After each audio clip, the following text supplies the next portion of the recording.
Welcome to the deep dive, where we really try to get to the heart of some fascinating topics. Today, we're diving into Taijiquan. Now, most people picture Taijiquan and they see, slow, gentle, flowing movements, almost dance-like. But then there's this other side, this reputation for, frankly, almost unbelievable internal power, moving someone with barely any visible effort. So the big question is, how does this really soft-looking art generate such, formidable force? What if it's less about, ancient secrets and mysticism, and maybe a lot more about plain old physics? Well, that's exactly what we're aiming for in this deep dive. We want to unpack some core Taijiquan concepts, especially the one that gets talked about a lot, Fa Jin, that explosive power release. And we want to look at it through a modern science lens, specifically wave theory. We're using Tai Chi Talk 2025 as our guide here, trying to connect those dots. Right. The goal is kind of a shortcut to understanding it all. We want to reveal some maybe surprising connections that actually make sense of things that might seem like, a paradox. Okay, let's get into it. So to really understand the power side of Taijiquan, I have to start with the basics, right? The foundational philosophy, the methods.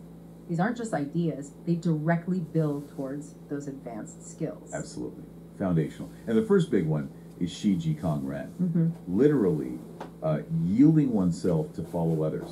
The way you achieve this is through Liang, which is connecting, and Sui, which means following. It's a deep idea, really embodying Yang Zhang Dai, Yang, the yin within the yang. Yang within yang, okay. So to yield oneself, Chi Ji, means embracing passivity. But importantly, without any structural flaws, no sticking out, no collapsing in. You're receptive, but still integrated. Soft, not just floppy. Exactly. Soft, not weak. Then following others, Kong Ren, that's the active part. You're engaging purposefully, but you keep that receptivity.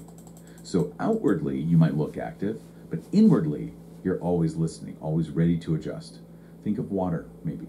Yeah, I like that. It takes the shape of anything, but has immense power over time. So it's about being adaptable without losing your own center, your structure. Precisely. And the flip side, the complement to that is Ji De Shi. This means gaining opportunity in position. Okay, so if the first was yielding, this sounds more proactive. It is. And the methods here are Zan, sticky, and Nian, adhering. Character-wise, this one embodies Yin Zong Dai Yang, the yang within the yin. Active potential within apparent stillness or connection. Right, so how does that work? Gaining opportunity. Well, to gain opportunity, Deji, the opponent, kind of has to give it to you. They reveal a flaw, maybe they resist too hard, or their structure collapses, or they pull away or push against you incorrectly. Opposition. Okay, they make a mistake. Yes. But, and this is the crucial bit for you to secure position, De Shi, you have to be free of those same errors. You need to maintain your own structural integrity, your energetic connection, so you can instantly capitalize when they mess up. So you're waiting, ready, but perfectly balanced yourself, seizing the moment without getting stiff or predictable. That's the ideal, yes. And when you start to master both of these, the yielding and following, She Ji Cong Ren, and the gaining opportunity and position, Ji De Shi, what naturally emerges is Zhi Ji Zhi Bi. Knowing oneself and others, that sounds fundamental. It is, because that dual awareness, knowing your state and theirs simultaneously, it lets you do things like Yin Jin Luo Kong. That's guiding their force, luring them into emptiness, so their attack just settles harmlessly. Neutralizing it. Exactly. And it also leads to the famous Xie Yan Bo Qian Jin, the 4 ounces deflects 1,000 pounds. The legendary word. Right. But it's not magic. It's about redirecting potentially overwhelming force with incredibly precise intent, timing, and minimal actual effort, using their momentum against them. So it really is this constant dance between yielding and seizing, passivity and activity. Harmonizing those creates a responsiveness that's just way beyond relying on brute strength. It's the essence of soft overcoming hard. It sounds incredibly subtle, though. Is there like a common mistake people make when they first try to yield and follow? Something that stops them getting it? Oh, definitely. A very common one is confusing yielding with just collapsing. Or thinking following means being totally passive and just getting pushed around. They lose their own structure, their own center. Right, they become that floppy noodle. Exactly. And that's where understanding the specific roles of Zan, Nian, Lian, and Sui becomes critical. Zan sticking, it's like a subtle break, slowing down their incoming force just enough. Okay. Nian, adhering, is more like a gentle repellent, a cushion almost, preventing them from just crashing through but without rigid blocking. Lian is the connector. It ensures you maintain that continuous contact, the bridge between you. Never breaking the link. Never breaking the link. And sui, following, is the absolute key adjuster. Without sui, you lose your balance, you break your zongtu, your center ground. It's that constant micro adjustment, that rebalancing, that makes the other three actually work together. Okay, that clarifies those terms a lot. It's a system. It's a complete system. Yeah. And that leads us nicely into another core idea. Taijiquan's sphere theory. This is really fundamental for internal power. The basic concept is controlling your quite, your vital energy, your internal connection, maybe so it circulates continuously like a sphere throughout your whole body. Like a sphere. Okay. Yeah, the idea is your quite needs to flow smoothly. No stagnation when you move forward, no obstruction when you retreat, no deficiency when you turn left, no air when you turn right. It's got to be seamless. And the quality of that circulation, that's seen as a direct measure of your skill. And I bet posture is key here. Spinal alignment. Absolutely central. The source highlights the axis running through your coccyx, your tailbone, and your lumbar spine. That needs to be perpendicular to the ground. Your head, chest, abdomen, they all move with the spine as their controller. Any kink there disrupts the sphere. Exactly. And here's a detail the source points out, which is really interesting and often missed. Unlike our usual relaxed S-curve posture, Taijiquan actually requires consciously using the coccyx to guide that coccyx circulation. Using the tailbone. Wow. It's subtle, involves a slight tucking or adjusting action, but that control is apparently the secret sauce for unlocking really profound balance, stability, and agility. It's not just about standing straight. Wow, okay. That's a level of detail most people wouldn't think about. It really is. And building on that spine alignment, think about the energetic connections. Your spine rests on your hips and legs, grounding you. Your shoulders draw energy inward, collecting it. Your waist, critical important, connects to that coccyx axis. It distributes energy down to the legs and ground, but simultaneously directs energy up to the torso. So it's like a central distribution hub. Precisely. And in movement, there's constant controlled rotation and tiny counter movements to maintain balance in all dimensions, up, down, left, right, forward, back. Supporting you in all 8 directions, really solidifying that central axis. And the result. When your ki, your structure, is managed like this, the opponent's force just finds nothing solid to push against. Falls into emptiness. They can't find your center. Which ties into something called the principle of lifting, right? Yes, exactly.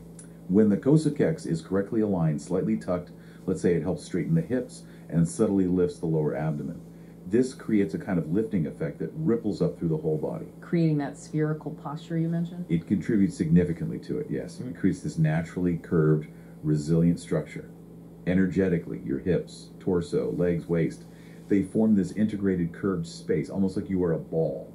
Okay, so if someone pushes on you? With that alignment, the force acts like it's pushing on a sphere's surface. Your ki, your structure, can transform that push into power that originates from your legs, generating a spring-like force back against them. That's lifting. A subtle upward energy. And the source mentioned something about the chest and waist. Right. Lifting energy specifically from the chest towards the waist area can subtly unbalance the opponent, making them lose their center of gravity slightly upwards, which in turn makes Fa-Fang releasing your own force into them much easier. You're basically setting them up to be knocked off balance. It's all incredibly interconnected. Absolutely. And the absolute core, the command center for all of this internal mechanics, is the gate of life, the Mingmen. Mingmen, where is that, roughly? It's located in the lower back, opposite the navel, deep inside. It's considered the ultimate center of ki, the main pivot point for the coccyx lumbar spine movements, and the control hub for ki circulation, and that crucial yin-yang balance. Everything originates from or is controlled by the Mingmen. Okay, so all this training, body awareness, yielding, structure, energy flow, Mingmen focus, it all builds up. And that brings us back to the big one, Fa Jin, the explosive power release, which, as the source notes, is surrounded by so much confusion and skepticism. People see demos and think. They think it's fake. Theatrical compliance from students, maybe some kind of cult-like deception or disbelief because they can't replicate it themselves without the deep training. Yeah. And the source asks some blunt questions. What relevance does Fa Jin have today? Is it even important anymore? It acknowledges this cloud hanging over it, making it seem mystical. But the central argument we're exploring here, based on the source, is that it's not mystical, it's biomechanics, it's energy transfer. It is. And it can be explained surprisingly well by modern science. Specifically, engineering and wave theory. Exactly. Think of Fa Jin as a highly refined system for transmitting energy through the body, governed by things like rhythm, structure, internal control, things engineers and physicists understand very well. Not magic, just very, very refined physics. Okay, wave theory. Before we dive into the Tai Chi connection, maybe just a quick reminder of what wave theory is, because it's fundamental to so much. Sure. I mean, scientists have been figuring out waves for centuries. Huygens with light waves back in the 1600s, Newton working on sound. Right, and Thomas Young proved light acts like a wave with his interference experiments. Then Maxwell unified electricity and magnetism, showing light is an electromagnetic wave. And today, wave theory underpins, well, almost everything. Telecommunications, building designed against earthquakes, medical ultrasound. It's solid science. Okay, so it's a well-established framework. Definitely. And fundamentally, what is a wave? It's a disturbance, an oscillation that moves through something, a medium, like water or air, or even a field, like electromagnetism. And the crucial thing is, it transfers energy without transferring matter over the long distance. Think of a cork bobbing on the ocean. The wave passes, the cork goes up and down, but it doesn't travel along with the wave crest, right? Right. The water itself mostly moves locally. Same with sound and air. Exactly. Air molecules jiggle back and forth, passing the energy along, but they don't fly across the room with the sound. Energy transmission is the key. And waves have properties. Frequency, amplitude. Right. Frequency is cycles per second measured in hertz. Amplitude is the wave's height or intensity, basically how much energy it carries. Phase tells you where a point is in its cycle, crucial for understanding how waves interact. And wave speed depends entirely on the medium it's traveling through, its tension, density, elasticity, things like that. Okay, solid foundation. Now, the exciting part, applying this directly to Fa Jin in Taijiquan. Yes. How do these physics principles actually map onto what's happening in the body during that explosive release? So, mechanically, how is Fa Jin described? It's seen as this sudden burst of power, often with very little obvious physical effort, but maximum internal coordination. The person doing it might look quite relaxed before and after, but the effect on the opponent is significant. There's that classic quote from Wu Yuxian, one of the old masters. Yeah. Jin power has its root in the foot, is issued through the legs, controlled by the waist, and expressed through the fingers. Okay, so a clear pathway, root in the foot. Ground connection is vital then. Absolutely. Power starts from that coction, travels up the legs, the waist acts like the steering wheel, directing and coordinating it, and then it's delivered through the hands or fingers, or wherever the contact point is. It sounds like every single part needs to work together perfectly, like links in a chain, or maybe like a wave traveling through a uniform medium. You're jumping ahead, but Yeah. yes, any break, any lack of coordination, any stiffness in that chain, and the power just dissipates or gets stuck. It won't reach the target effectively. Which brings us to Qi again, and the internal side of Fa Jin. Right.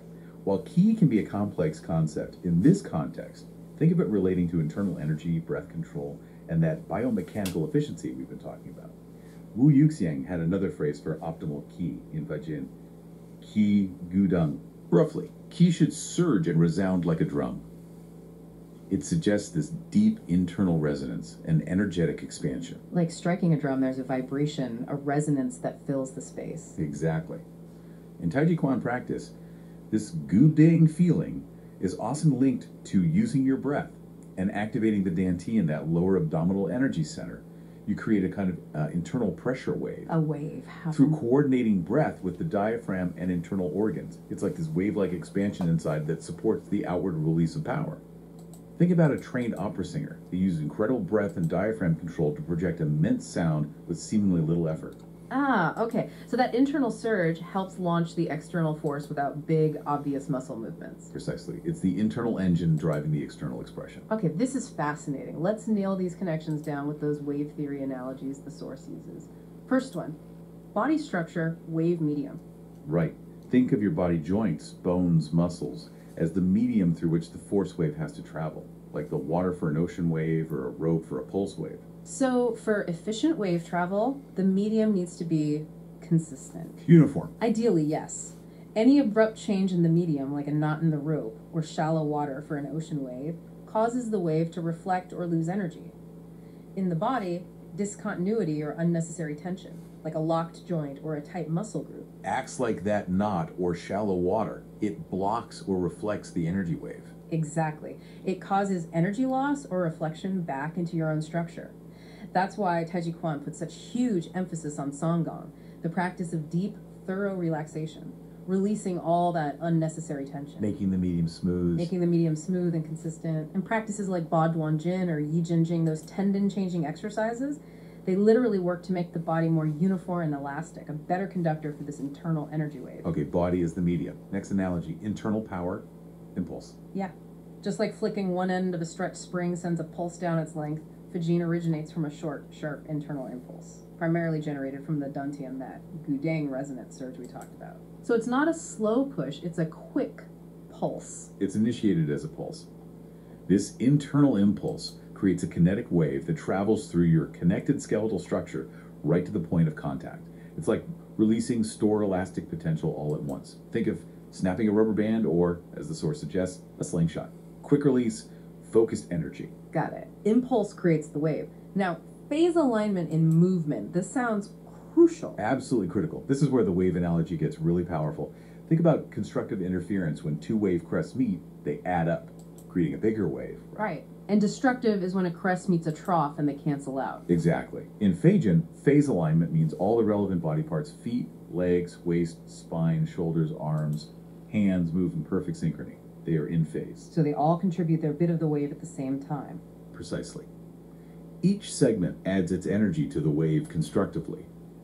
The force generated in the legs is amplified by the waist's rotation, which is amplified by the shoulder and arm action, all timed perfectly. So the peak force arrives at the target unified and strong. And if they're out of phase, if the waist turns too early or the arm lags behind, then you get destructive interference. The forces become disconnected. They might even work against each other, canceling out parts of the power wave. The overall force hitting the target is significantly weakened, scattered, or it might throw off your own balance. The source used a whip analogy here, right? Yes, it's a great analogy. When a whip is cracked correctly, the energy flows seamlessly from the handle down the length, accelerating until the tip breaks the sound barrier with a loud crack. That requires perfect timing, perfect phase alignment along the whip. But if the timing's off, it just sort of flops around weakly. No power at the tip. The body in Fa Jin needs to work like that perfectly timed whip. And yeah, the source connects this to the kind of power generation seen in arts like Taijiquan, which Yang Banhu also trained, known for those whipping long arm movements. Fascinating. Okay, final analogy, reflection and energy loss. Right. Back to the wave medium idea.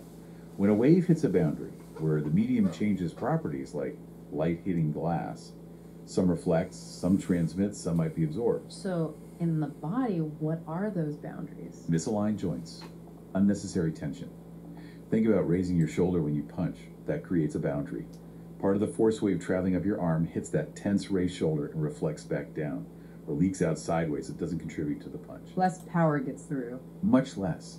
That's why Taijiquan principles like sink the shoulders, Tianjin, or drop the elbows, Suzhu, are so important. They're designed to remove these internal boundaries, keep the channels open, allow the wave to pass through smoothly. It sounds like impedance matching in electronics or acoustics, making sure connections are smooth so signals transmit without reflection. That's a perfect parallel from engineering, yes. Yeah. It's exactly that principle applied biomechanically. You're matching the impedance along the kinetic chain. Okay, so let's pull that all together. How does Taiji training align with this wave theory view? Well, to summarize, the Taiji body, through slow, relaxed form practice, is trained to become this ideal, uniform, elastic wave-conducting medium. Check. Fa Jin itself is generated as an impulse-like energy wave, starting internally. Check. And crucially, phase-aligned movement, getting all the body parts working together in perfect timing, often trained through faster forms or specific drills, ensures that wave reaches the target with maximum power and minimal distortion or loss. Makes sense. And finally, practices like push hands, tui shu, or specific Jin training exercises, they act as your laboratory. They provide the feedback to test if your structure, the medium, is right, and if your energy delivery, the waves, is efficient and properly timed. You feel it immediately when it works or when it doesn't. Wow, okay. So, wrapping up the main point here. Fa Jin, seen through this lens, really isn't mystical or supernatural at all. It's a highly sophisticated biomechanical and energetic skill, grounded firmly in physics, understandable through wave theory. Right, it completely reframes it. The body is the medium trained for optimal wave conduction. Internal impulses create the energy wave. Synchronized phase line movement ensures it arrives intact. Any tension or misalignment causes loss, just like in physics.